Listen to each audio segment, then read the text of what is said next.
والسلام على من لا نبی بعد اما بعد فاعوذ باللہ من الشیطان الرجیم بسم اللہ الرحمن الرحیم۔ عزیز دوستو، بھائیو اور بہنوں، گزشتہ روز ایک صاحب کی طرف سے جو ذکری مذہب کا پیشوا بتایا جا رہا ہے، ایک صوتی پیغام مجھے پہنچا۔ یہ صاحب ذکریت کو دین حق سمجھانے کی ناکام کوشش اور جسارت کر رہے تھے۔ ان کی باتوں کو سن کر بہت دکھ ہوا، تو ارادہ کیا کہ اس حوالے سے ایک عالم ہونے کے ناطے اپنی ذمہ داری ادا کر لوں۔ چند باتیں انہی کی باتوں کے تناظر میں آپ حضرات کی خدمت میں عرض کرنا چاہوں گا۔ پہلی بات وہ یہ کر رہے ہیں کہ فَاسْأَلُوا أَهْلَ الذِّكْرِ إِن كُنتُمْ لَا تَعْلَمُونَ، یہ قرآن کی آیت پڑھی ہے اور کہا ہے کہ اس میں اہل الذکر سے ذکری مراد ہیں۔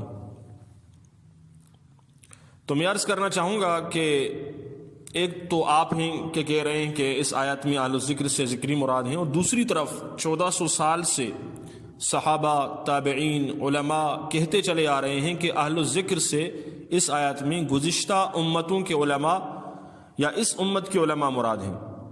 اب میں کس کی بات مانوں اور یہ امت کس کی بات مانے؟ آپ کی بات وہ یا 1400 سال سے جو علماء کہتے چلے آ رہے ہیں؟ اور دوسری بات وہ یہ فرما رہے ہیں کہ ہر ایک اپنے آپ کو مختلف ناموں سے منسوب کرتا ہے۔ مثلا کوئی قادری اپنے آپ کو کہتا ہے، کوئی بریلوی کہتا ہے، کوئی سلفی کہتا ہے، کوئی نہیں کہتا ہے کہ میں مسلمان ہوں۔ سوال یہ ہے کہ پھر آپ اپنے نام کے آگے سید کیوں لگاتے ہیں؟ آپ اپنے نام کے آگے مسلمان لکھیں۔ نسبتیں تو ہوتی ہیں، لیکن کوئی یہ نہیں کہہ سکتا یا کوئی یہ نہیں کہتا کہ میں مسلمان نہیں۔ اور پھر آگے کہتے ہیں کہ نماز جو ہے وہ عجمی زبان کا لفظ ہے، جس طرح اللہ کو خدا کہا جاتا ہے۔ پھر عجیب تماشا ہے، ایک طرف تو نماز اور صلاۃ کو الگ الگ چیزیں ثابت کرنے کی کوشش کر رہے ہیں، اور دوسری طرف یہ کہہ رہے ہیں کہ اللہ کو خدا بھی کہا جاتا ہے۔ ہم بھی تو یہی کہتے ہیں، جس طرح اللہ اور خدا ایک ہی ہستی کے دو نام ہیں، اسی طرح صلاۃ اور نماز ایک ہی چیز کے دو نام ہیں۔ عربی میں صلاۃ اور دوسری زبانوں میں، عجمی زبانوں میں اس کو نماز کہا جاتا ہے، کہ نام کے بدلنے سے چیز کی اصلیت تبدیل ہو جاتی ہے۔ مثلا بکری کو بلوچی میں بز کہا جاتا ہے۔ بز تو کیا بکری الگ سے ہے اور بز الگ چیز ہے؟ کچھ تو خدا کا خوف کریں۔ آگے کہتے ہیں کہ ذکری صلاۃ کے پابند ہیں، منکر نہیں۔ میں پوچھنا چاہتا ہوں کہ ذکری کون سی صلاۃ کے پابند ہیں؟ کیا ان کے نزدیک صلاۃ سے نماز مراد ہے یا ذکر مراد ہے؟ اگر ان کے ہاں قرآن و حدیث سے کوئی ثبوت ہے کہ صلاۃ سے ذکر مراد ہیں تو پیش کریں۔ میں الحمدللہ پیش کر سکتا ہوں کہ صلاۃ سے مراد نماز ہے، جو مختلف اور مخصوص احکام پر مشتمل ہے۔ آپ احادیث کی کتاب کو اٹھا کر دیکھ لیجئے، بخاری شریف میں صفحہ نمبر 276، مسلم شریف میں صفحہ نمبر 911، حضور علیہ الصلوۃ والسلام نے نماز کا طریقہ بتایا۔ اذا قمت الى الصلاۃ، جب تم نماز کے لیے اٹھو، فاسبغ الوضوء، اچھی طرح وضو کرو، ثم استقبل القبلہ، پھر قبلے کی طرف رخ کرو، فکبر، اور تکبیر کہو، ثم اقرأ بما تيسر معك من القرآن، پھر قرآن کی تلاوت کرو، ثم ارکع، پھر رکوع کر لو، حتی تطمئن راکعا، رکوع اطمینان کے ساتھ کر لو، ثم ارفع، پھر سر اٹھاؤ، حتی تستوی قائما، کھڑے ہو جاؤ، ثم اسجد، پھر سجدہ کر لو، حتی تطمئن ساجدا، ثم ارفع حتی تطمئن جالسا، ثم اسجد حتی تطمئن ساجدا۔ اور اس کے علاوہ بے شمار احادیث کے اندر فجر کی 2 رکعت، ظہر کی 4 رکعت، عصر کی 4 رکعت، مغرب کی 3 رکعت، عشاء کی 4 رکعت، جمعے کی 2 رکعت، عیدین کی 2 رکعت، یہ تمام نمازیں ثابت ہیں۔ تو کیا حضور علیہ الصلوۃ والسلام نے یہ ساری تفصیل بیان کی؟ یہ ذکر کی تفصیل تھی یا نماز کی تفصیل تھی؟ تو نماز، صلاۃ ایک ہی چیز کے 2 نام ہیں، جو مخصوص احکام پر مشتمل ہے، جس کی تفسیر اور تشریح اور تفصیل حضور علیہ الصلوۃ والسلام نے احادیث کے اندر فرمائی ہے۔ پھر آگے کہتے ہیں کہ بیعت مہدی کے وقت حضرت خضر، حضرت ادریس، حضرت الیاس موجود ہوں گے مقام ابراہیم کے قریب، ان کے ہاتھ پر بیعت کی جائے گی۔ میں پوچھنا چاہتا ہوں کہ آپ حوالہ دیجئے، زبانی دعووں سے آپ اپنے باطل مذہب کو ثابت نہیں کر سکتے۔ حضرت مہدی رضی اللہ تعالیٰ عنہ کے بیعت کے وقت ان تینوں حضرات کی موجودگی کا کہیں ثبوت موجود نہیں۔ آگے انہوں نے ایک انتہائی گستاخانہ جملہ کہا ہے کہ روز محشر مہدی 1,24,000 انبیاء بشمول حضرت محمد مصطفیٰ صلی اللہ علیہ وسلم تمام انبیاء کی امامت کریں گے حضرت مہدی۔ آپ تمام مسلمان بھائی اور بہنوں سے گزارش ہے کہ آپ سوچئے ذرا، کیا یہ آقا نامدار تاجدار مدینہ صلی اللہ علیہ وسلم کی توہین نہیں، جن کو اللہ نے کہا وَرَفَعْنَا لَكَ ذِكْرَكَ، وَالضُّحَىٰ وَاللَّيْلِ إِذَا سَجَىٰ کا خطاب اللہ نے عطا فرمایا؟ کیا اللہ تعالیٰ نے حضور علیہ الصلوۃ والسلام کو امام الانبیاء سید الرسل نہیں بتایا، مقام محمود پر فائز نہیں بتایا؟ حضور علیہ الصلوۃ والسلام کی کیا صراحتاً توہین نہیں؟ آگے ایک اور جھوٹ کہا ہے کہ مہدی کا ذکر چاروں کتابوں میں، تورات، زبور، انجیل اور قرآن میں۔ آپ ذرا ان کتابوں کی عبارتیں تو پڑھ کر سنائیے تاکہ ہمیں بھی پتہ چلے کہ چاروں کتابوں میں کہاں کہاں پر ذکری جو مہدی کو مانتے ہیں اس کا ذکر موجود ہے، اور قیامت کی صبح تک یہ ثبوت فراہم نہیں کر سکتے۔ آگے ایک اور دعویٰ سنیے، کہتے ہیں کہ کوئی مراد ذکریوں کی دریافت نہیں بلکہ ازل سے کوئی مراد موجود ہے۔ استغفر اللہ، یہاں پر یہ اللہ تعالیٰ کی توہین کر رہا ہے۔ ازل سے صرف تو اللہ تعالیٰ موجود تھے۔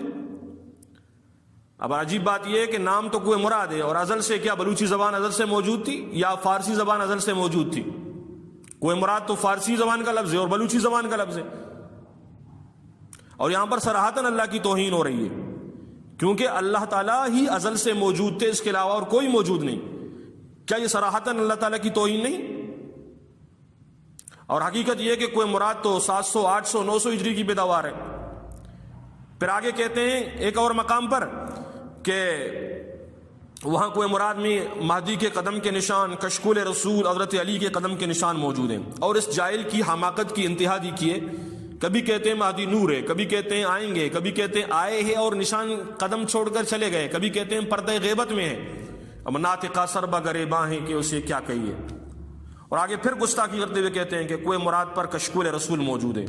استغفر اللہ، میں پوچھنا چاہتا ہوں کہ رسول سے کون مراد ہیں؟ اگر رسول سے ہمارے نبی حضرت محمد مصطفیٰ صلی اللہ علیہ وسلم مراد ہیں تو آپ صلی اللہ علیہ وسلم کی شان میں یہ انتہائی خطرناک اور گستاخانہ لفظ کہا گیا ہے۔ کشکول تو بکھاری کے ٹھیکرے کو کہا جاتا ہے، جس کو ہم بلوچی میں کچکول کہتے ہیں۔ کیا حضور علیہ السلام نعوذ باللہ بکھاری تھے؟ اور پھر آگے بکواس کرتے ہوئے کہتا ہے کہ دنیا میں کوئی مراد جیسا کوئی مقدس مقام موجود نہیں جہاں یہ تینوں چیزیں موجود ہیں۔ آپ مسلمان سب سوچئے، کیا اس سے مسجد حرام، خانہ کعبہ، مسجد نبوی، روضہ اقدس جہاں حضور علیہ السلام خود تشریف فرمائے ہیں اور جہاں حضور علیہ السلام کا جسم لگا ہوا ہے، وہ جگہ ساری کائنات سے اللہ تعالیٰ کے بعد افضل ہے، کیا ان سب کی توہین نہیں ہو رہی؟ آگے کہتے ہیں کہ ہم 4 نماز پڑھتے ہیں، حالانکہ ساری دنیا جانتی ہے کہ نمازیں تو 5 ہیں۔ میں پوچھنا چاہتا ہوں ان 4 نمازوں کا ذکر آپ حدیث سے دکھا دیجئے۔ ہم مسلمان تو 5 مانتے ہیں اور پڑھتے ہیں۔ آپ جتنی بھی قرآن کریم کو دیکھیے، اس کا مطالعہ کیجئے اور احادیث کو دیکھیے، اس کے اندر 5 نمازوں کا ذکر ہے۔ مسلم شریف کی روایت، اس میں صفحہ نمبر 189 میں ہے الصلاۃ الخمس، نمازیں 5۔ بخاری کے اندر موجود ہے، مسلم کے اندر موجود ہے، صفحہ نمبر 363، صفحہ نمبر 489۔ آپ صلی اللہ علیہ وسلم نے فرمایا کہ نمازیں 5 ہیں، صلو خمسکم، 5 نمازیں پڑھو۔ 4 نمازوں کا ذکر تو کہیں پر موجود نہیں۔ اور پھر کہتے ہیں کہ ہم 1 رکوع، 1 قیام اور 1 سجدہ کرتے ہیں۔ تو آپ مجھے بتائیے، کیا یہ حضور علیہ الصلوۃ والسلام والی نماز ہے؟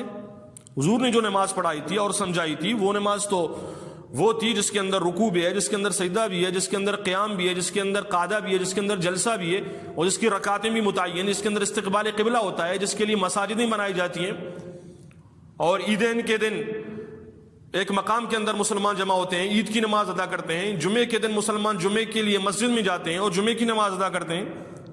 تو حضور نے نماز جو سکھائی تھی وہ 5، اور آخر میں وہ 3 حضرات کا نام بتاتے ہیں کہ آپ ذکری مذہب کے حوالے سے ان سے معلومات حاصل کر سکتے ہیں۔ میں آج رہبران قوم ذکری سمیت تمام دنیا ذکریت کو چیلنج کرتا ہوں کہ آپ بھی پسنی میں موجود ہیں اور میں بھی پسنی میں موجود ہوں، پسنی کی شہرک جامع خالد بن ولید کے اندر ہوں۔ آئیے میدان سجائیے، جن کو آپ لانا چاہتے ہیں لائیے، میں اکیلے آؤں گا، آپ جن کو بھی ساتھ لینا چاہتے ہیں لائیے گا، میڈیا کو بھی ساتھ لائیے تاکہ ساری دنیا دیکھے کہ کون حق پر ہے اور کون باطل ہے۔ لیکن مجھے یقین ہے کہ تمہارے اندر مناظرہ کرنے کی ہمت نہیں، نور خدا ہے کفر کی حرکت پہ خندزن، پھونکوں سے یہ چراغ بجھایا نہ جائے گا۔ نہ تم صدمے امین دیتے، نہ ہم فریاد یوں کرتے، نہ کھلتے راز سر بستہ، نہ یہ رسوائیاں ہوتی۔ خدا را اس قوم کو دھوکہ مت دیجئے، یہ قوم پہلے سے ٹوٹ ٹوٹ کر بکھر چکی ہے۔ میں آخر میں تمام ذکروں سے گزارش کرتا ہوں، خدا را سوچئے، ابھی بھی وقت ہے، قرآن پڑھیے، احادیث کو دیکھیے۔ آپ میں سے اکثر نوجوان تعلیم یافتہ ہیں، حق کو پہچانیے۔ اللہ تعالیٰ میں راہ راست پر چلنے کی توفیق عطا فرمائے۔ اور میں گزارش کرتا ہوں